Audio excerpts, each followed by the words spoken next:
Look, let me just say good morning to everyone, and let me thank all of these mayors and elected officials from all over the country for being here in Houston for this National Nonpartisan Voter Rights Conference. And let me tell you, I'm just very, very excited because there's been so much conversation.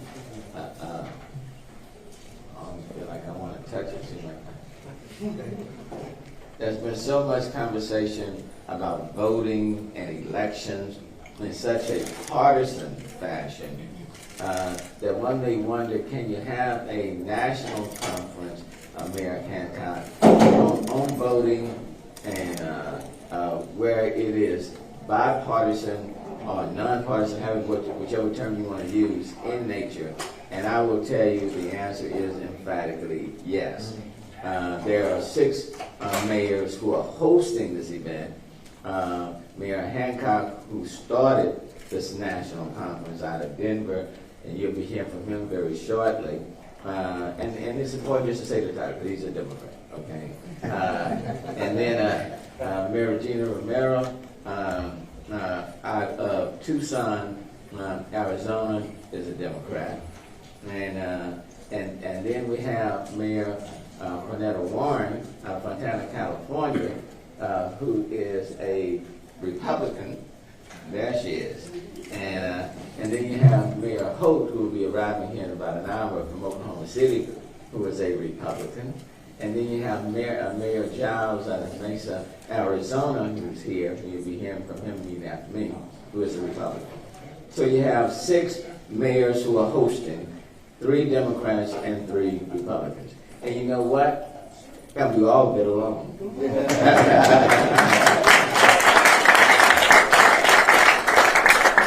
We've all worked very closely through the U.S. Conference of Mayors and other organizations and have come together. And then we have mayors coming from all other cities who are here today. And I want to thank all of these other mayors who are present. We have members of City Council, again, in a very bipartisan fashion, who are participating, county commissioners, county attorneys, and others who are standing with us. So I'm just very, very excited. One of the major sponsors of this group, co-sponsors of this group, is the National League of Cities. That's also very bipartisan in nature. Clarence Anthony, where's Clarence? He is on his way. But the National League of Cities is also a very important part. And then Ms. Joyce Lombard, who's president of the League of Women Voters of Texas, is also with us today, along with so many, many others. We have over 300 registrants in attendance for this conversation, where our focus is strengthening and providing municipalities with tools to empower, engage, and inform voter access. And look, when it comes to voter registration, that's nonpartisan. When it comes to the infrastructure by which to vote, that's nonpartisan, or they should be. And when it comes to just counting the ballots, that should be nonpartisan. And I'm very pleased to say that not only do you have these political leaders or elected officials and others, but this Congress is strongly supported by the sponsorships of businesses and endowments, corporations throughout the country. And for that, I'm extremely, extremely pleased. And many of them you will see on our board that are sponsoring this event. And I want to thank all of our sponsors, corporations who are supporting us on this deal.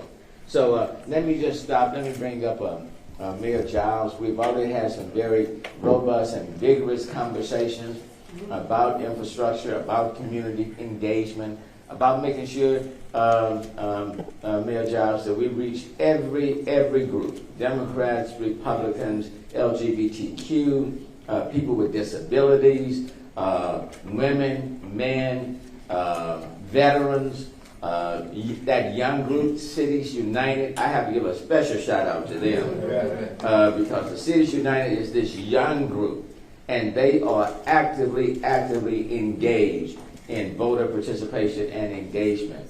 And then in one panel that I participated on, we asked, for the group 30 and below.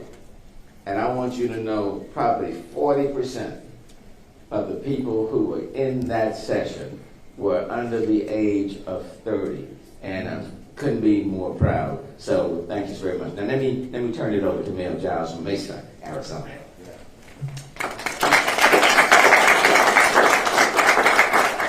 Thank you, Mayor Turner. The only thing I would take issue with is you said that we get along, and we I'll do a lot more than get along. Mayors, I so admire and respect Mayor Turner for his leadership at not just at Houston, but at a national level. Mayor Hancock, Mayor Fisher joining us from Louisville. Aquanetta Warren from Fontana. These are folks that are on the top tier in my estimation of leaders in our country. And at a local level, we get things done. Some of my best friends in local government in Mesa, Arizona are Democrats, and it just doesn't matter. And this is voting rights has got to be absolutely embraced as one of those issues. Since 2020, Arizona's voting process has been under a heat lamp of scrutiny. I hope you guys like that analogy.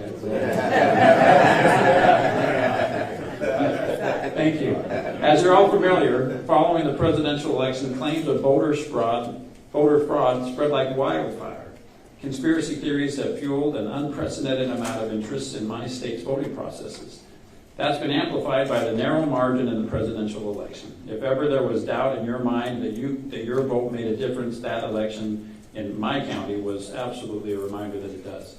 The Maricopa County Recorder's Office and the voting machines, lines at polling places, mail-in processes, even the pens that we use to mark our ballots have been looked at very closely and litigated and made subject to national scrutiny.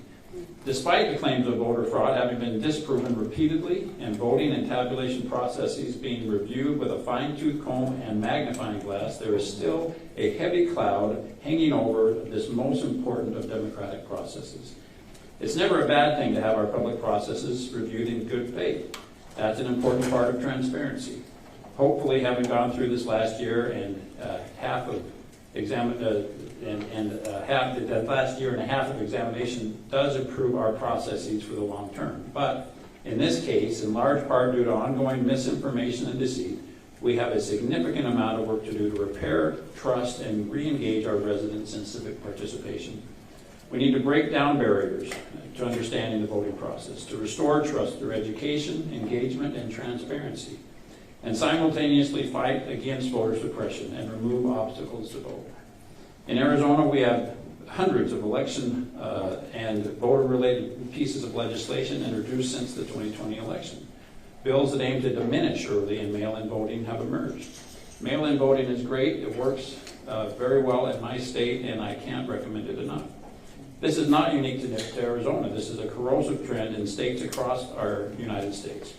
Good news, though, Arizona's most recent primary election set a record turnout, and the use of early voting processes is on the rise in our state. Despite the loud narrative about our voting processes, people are continuing to show up. We're all here because we agree with and we want to support election integrity. I'm pleased to be here today to talk about meaningful ways to restore trust and re-engage all people in making sure their voice is heard in our future elections. So thank you for convening this important topic. It couldn't be more important, and it's an honor to be here. Thank you. Thank you, Mayor Giles. And look, let me bring to the podium now someone who's got his vision, got it started, an incredible mayor. Been the mayor of Denver now. Next year, I think, will be 12 years. I've learned a lot from him. I've copied a lot from him. And Mayor Fisher, when I came in, it was Mayor Hancock, Mayor Benjamin, and Mayor Fisher from Louisville, Kentucky. Those three who took me under their wing. And I think I'm flying pretty good. But Mayor Hancock had this vision of this National Nonpartisan Voter Rights Conference. And so please welcome to the podium Mayor Michael Hancock. Let me thank my brother and friend, Mayor Turner, for one, having the courage and willingness to host us here in Houston, Texas, for this very important conversation. There is nothing more foundational to to our democracy than the freedom and the right to vote. And when that is threatened, when that is imperiled, when barriers are erected for the exercise thereof, we as Americans must do everything we can to remove those threats, to obliterate the peril, to break down those barriers. And what we have seen across this nation since the 2019 election is a systematic, very bold efforts to roll back the progress that so many people have marched for, died for, or at the very least bled for all of us to be able to exercise in this nation. Some 500 pieces of legislation have been proposed across this nation since 2019 to suppress voter rights. 34 states, more than 3/4 of this nation, have passed legislation to suppress the right to vote. So why are we here? It's to pick up the baton from those who came before us, who fought, who bled and died for our right to vote, and simply say it's our time to carry on the movement to continue voter rights in this nation. We're here to accomplish three things. One, to begin that movement across this nation and not allow those who desire to suppress the vote to be the only ones working in this space, including here in the state of Texas, my native state. And two, to raise awareness across this nation as to what's happening, and to remind all Americans that the right to vote is an inalienable right for every U.S. citizen in this nation. And then finally, to offer tools, because while states oversee the election process, it's actual the county and local officials who administer the voting process. And so our playbook that we started in Denver will be made available to elected officials all over this nation and activist groups and those who are interested in this topic, which should be every American, to make sure they have some tools suggested to them how we can navigate this onslaught of our freedom to vote in this nation. So Mayor Turner, I am honored to be here. I'm honored to stand with all these great elected officials from around the nation, nonpartisan, Republican, Democrats, and all affiliates, saying we believe in our foundational right to vote and we will not stand pat while the assault occurs on that right. Thank you all. Thank you, Mayor. I would be the first man to ask a former president of the United States Conference of Mayors to come to the podium. He's here representing the great city of Louisville, Kentucky, but he's also a former president, not just recently, of the United States Conference of Mayors. Let me ask Mayor Gray.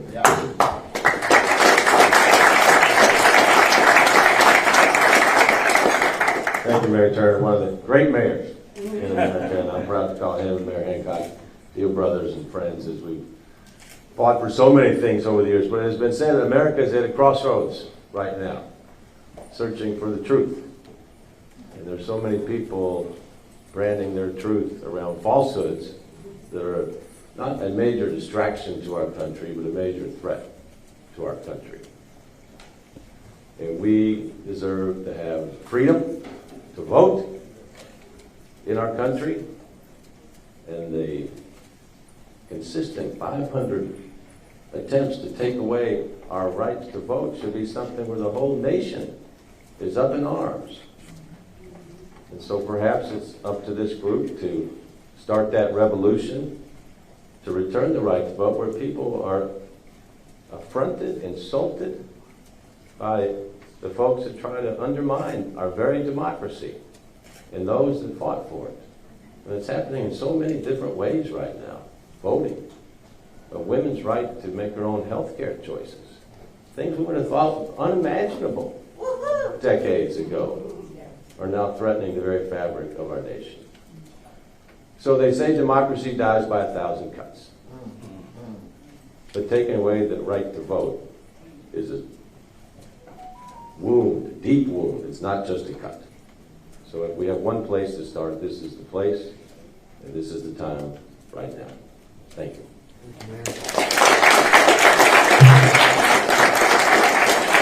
Then lastly, we'll take some questions. But look, bipartisan in nature, it's also important to have that diversity too. And Mayor Alconetta Warren from Fontana, California, is a strong active participant with many of our organizations, woman and also a Republican, and one of the co-hosts of this event. And she stands on her own, you know. So let me invite Mayor Alconetta Warren. Thank you so much. It is such a privilege to be here today in this great, great city and be amongst these great mayors. You have no idea what an honor. But it's also a privilege to tell you that historically, as I was growing up, my parents were from Birmingham, Alabama. Listening to my grandmother talk about they were going to have to count the jelly beans in a jar in order for them to be able to vote. All of these things resonate hard in our hearts, no matter what party you're from, no matter what gender. But we as America, we must unite. The right to vote has to be something that is never questioned.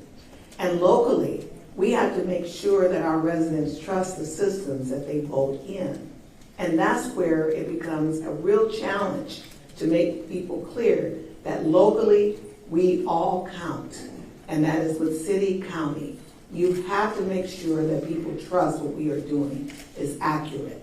One of the ways that we have seen is conferences like this, but our young people, we have to raise them up now to understand their role.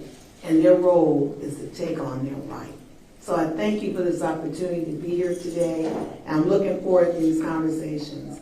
And I gotta say, best practices are something that every local person always looks at. Why reinvent the wheel when you can steal from great mayors right here? So these types of discussions become best practices, and before you know it, the entire nation is on one page. Thank you. Thank you so much. So can a country be united when it comes to talking about voting? The answer is yes. Just turn to your mayors and we can get it done. And then I do want to acknowledge the sponsors to this event. We'll take whatever questions you may have. Houston Endowment is the title sponsor. And then the presenting sponsors are Jacobs Engineering, HNTP, Houston First Corporation, Hill Day, Comcast, AT&T, Centerpoint Energy, Center for Tech and Civic Life, the Houston Airport Systems, HEB, Hensel Phelps, Camden Living, Raytech Construction Resources, Texas Southern University Foundation, and of course, my alma mater, the University of Houston.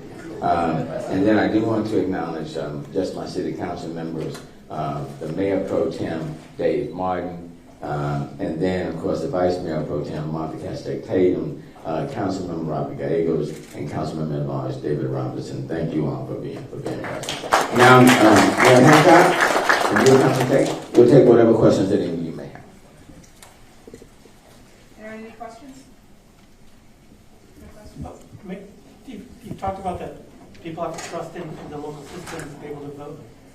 What are the biggest challenges there do you see as far as in making people be able to trust the systems again? Because I know there's been a lot of distrust shown in the last couple of years. What specific things do you think need to be done to restore that trust in locally as far as in those systems for people to vote? Well, first of all, we need to make sure that there are no barriers erected for people to vote. And when you ask people to travel across a city the size of Houston to vote at one drop-off location, that is a problem. You have basically disenfranchised a large swath of your population, of your voters. Your people with disabilities, people who may have limited mobility options in terms of vehicles or other transportation options, elderly people who may not be as mobile to vote, the LGBTQ, the low-income communities. You begin to give a narrative that only certain people are afforded the opportunity, and we care about voting. So it's politicians selecting their voters instead of voters selecting their politicians. And so we need to, if we want to breed trust, we need to demonstrate that we trust the voters to have unimpeded access to the ballot box, to select their leaders, hold institutions and individuals accountable. And I think that's where you begin to breed trust. Let it be the people who make decisions, and by doing so, you allow them to have every opportunity to vote and have their voices heard. The one thing I would add to is that this is National Voter Registration Day. Yeah. Okay. Voter registration should be nonpartisan. Okay. Everybody who's eligible to vote in the United States should be registered to vote, and then they can vote for whomever they want to vote for. Okay. So I think the point that needs to be made is that when the infrastructure becomes partisan, then it breeds distrust. So when registration becomes partisan, when the right to vote, regardless of who you're voting for, becomes partisan, and then when those votes are counted, when the infrastructure becomes partisan, then that breeds distrust. I mean, we're all standing here together, Democrats and Republicans, elected officials on all different levels, to say that the infrastructure should be nonpartisan. Absolutely. The campaigns can go and do what they do, but the infrastructure, our democracy, is nonpartisan. And when that happens, then I think people can start trusting the system, respecting the process, and then feel comfortable with the outcome, regardless of where it may be. I know for me, I've been on the short end several times, so you know. Well said. Well said.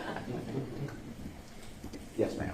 I know Mayor Warren had mentioned the fact that we're not here to reinvent the wheel, right? So as far as registering, getting our young people riled up for this process, we know our young people are tough, you know, just to get their attention, right? So from you also, anybody can answer this, Mayor too, because I've been keeping track of your youth council. How are you gathering our young folk to really get out there and vote, because they are our future, and if we're not getting them now, how are we going to get them moving forward? Because this is going to be a tough season. It's going to be a tough season, and we're all up for the fight, because that's what it is. And we have to make sure that, just as was brought up in one of the sessions, we have to do peer-to-peer. We have to get people at that age group, excited them to go out and get their friends involved. And we have to meet everybody where they are. One of the discussions that came up in our session was our previously incarcerated. A lot of them are young people. How do we get them to understand they still have the right to vote as long as they're not on parole or probation? So I'm just saying it's doable, but it takes excitement from all of us throughout this whole country. But we have to do those things to make sure they stay involved. You want to talk about Cities United? Yeah, I'm glad you mentioned that. In this, I don't see them in the room. Are you Cities United in the room? They were here. There's some in the back there. You know, this is the second time we've done this, starting in Denver and now in Houston. Cities United, we're in Denver. And I think those we are intentionally engaging young people because we want to hear their voices for the very question you just asked. How do we engage our younger voters beyond episodic opportunities, right? We know our young voters tend to be episodic. Something excites them. They care about something on the ballot, so they show up. What they're working with us, and the reason why we have them here, is because they share with us the secret sauce of how we keep our young people involved and pass on the legacy of accountability. You know, some of us, namely those of us of color, don't have an option not to vote. It's an obligation. Someone died for me to have this right. I'm showing up, and I'm going to figure out what I'm voting for. And I think we're trying to pass that on to young people as well, no matter what age, what color, persuasion, but we got to understand their history, how they got to this point, and then understand what their obligations come. Come on up here, Cities United. I just want y'all to see our young people. The one that's in the room. They lit us up in Denver. They excited us. There's a young man. Come tell them how to get young people excited to vote. Put you up there. Yeah, thank you. How y'all doing? I'm Michael Thompson with Seeds United. This my generation. Like, it's time for us to like step up, and it's time for the generation that came before us to pass the baton, because stuff is changing, and definitely do not want to go back what my grandparents lived in the 60s. So I'm trying my best to be an advocate for the people, my generation, and keep going and getting engaged in the voting system, because I have a lot of friends that don't believe in the system. My vote don't count, but our vote do count. Policy is so important, and I'm fighting for them. I'm fighting for, when I have kids, I want them to be in the voting system and stuff.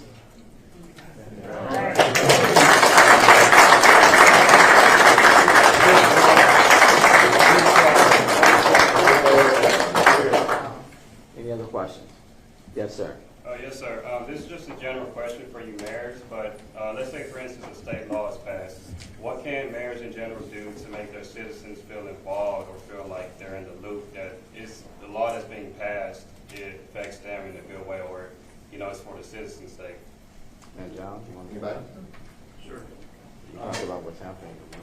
You know, a wise man once said that all politics are local. And I think it's important that we help our, particularly the younger generation. They're not just going to take it as a given that they need to vote. We need to make the value proposition as to why it's important for you to vote. There's going to be tens of millions of dollars spent in my county sending people, motivating people to come out to vote in the general election.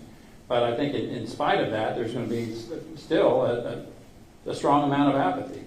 So I think it's up to particularly mayors and leaders at the local level for us to help people realize why it's important that they show up to vote. That yes, all of the national issues, if that's not driving you, you know what, let me explain to you how important your school board is. Let me explain to you why it's important that you come and vote about a public safety bond, because we want to build more fire stations in our city. Now, these are issues that have direct impact, substantial impact on people's lives. We need to help them realize that they're all directly tied to voting. So we need to motivate them. Thank you. I know there will probably be others, but that's enough. So let me thank the media, and I do want to thank the media. So let me thank each and every one of you.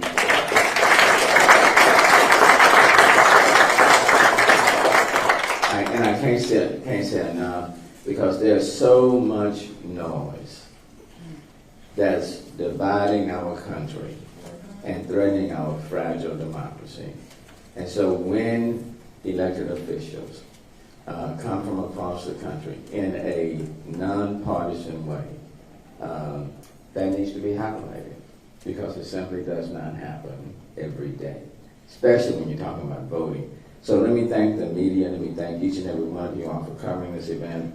We do have a media table if you would like to stay for lunch. And you know, it's a pretty good lunch. Let me just say, so if you'd like to stay for lunch, we do that.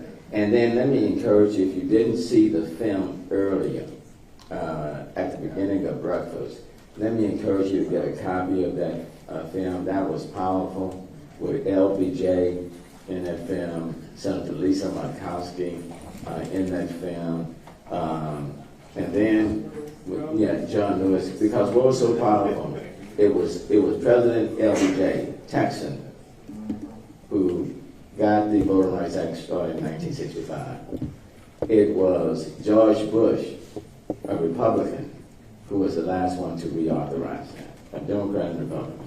And then in the film, you had John Lewis, Congressman, Democrat, talking strongly about voting rights. And it was Senator Lisa Murkowski, a Republican, who was speaking passionately about making sure that we keep it going. So take a look at that film, and then for it to be followed up with a conference with Democrats and Republican elected officials, for me, it just says a whole lot. So I want to thank each and every one of you for just taking the moment. And Mayor Hancock, I love you. Yes, ma'am. Mayor, that film will be loaded onto the conference website, so you'll be able to get it in the next couple of hours. So if Okay, good. Okay, having said all that, let me have these people go and get themselves something to eat. I spent all